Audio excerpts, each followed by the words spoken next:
What is going on, guys? Today I've got 3 new player filters for you. Now last time I did this, you guys smashed it. The first time you guys smashed it. So once again, make sure to drop a like down below, and if you are new around here, make sure to subscribe. If you're not entered already, here is a giveaway that I am doing for a monitor. If you do want to check that out, please do. All you have to do to enter is subscribe and follow my YouTube, Twitter. Once you've done that, you're entered and you can win an amazing monitor. But without further ado, let's get into the trading.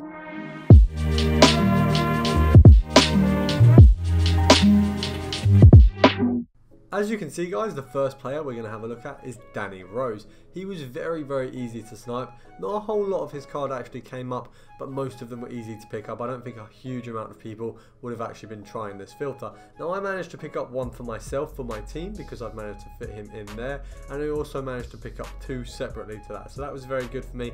I enjoyed picking him up. It wasn't too hard, and the profit is quite decent off of him as well. If you can pick him up for 11.5, you can sell him for around 13. Possibly for 12, depending on how well you've picked him up. If you can pick him up for maybe 11, 12 would be completely adequate.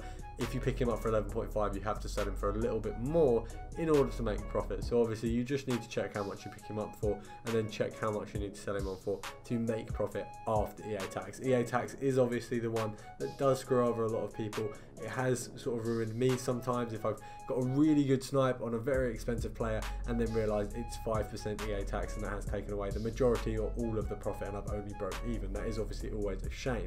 But if you pick this guy up at around 12.5k, you still aren't able to sell him on. Some of his cards are even going for 14k. It just depends when you buy them. Now as you can see here, we sold mine on for 14,000 coins, and now let's move on to the next. So the next player we're having a look at is Backe. Now he was very easy to snipe, and you actually got so many of his cards coming up. It was very surprising to me how many came up at once, but you managed to pick up loads for 20k, 21k. Some even went up for their minimum, which is around 5,000 coins, which I thought was insane.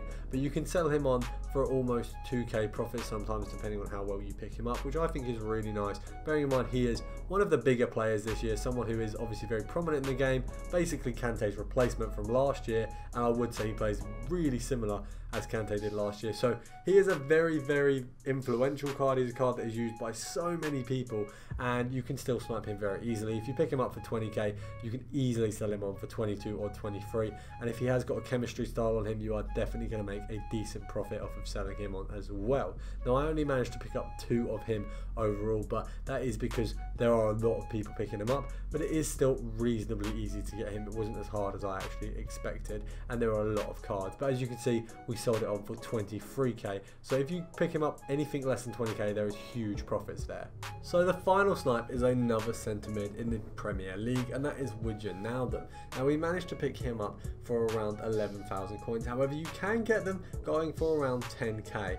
Now we sold him on for 12,250. If you manage to pick him up for 10k, you are making a very nice profit there, over 1,000 coins, which is very nice. Obviously I missed this one for 10k basically because I wasn't concentrating well enough, which is obviously my fault. It's a bit of a shame because that would have been a very nice snipe, and it probably would have even been the thumbnail, but we missed that sadly. Obviously we did miss snipes on each card, but that was the one I was probably most disappointed about. But as you can see, guys, in the end we do actually manage to pick up one for 10,000 coins, which was really good. I really enjoyed sniping this one as well because it was quite easy and it didn't take too long.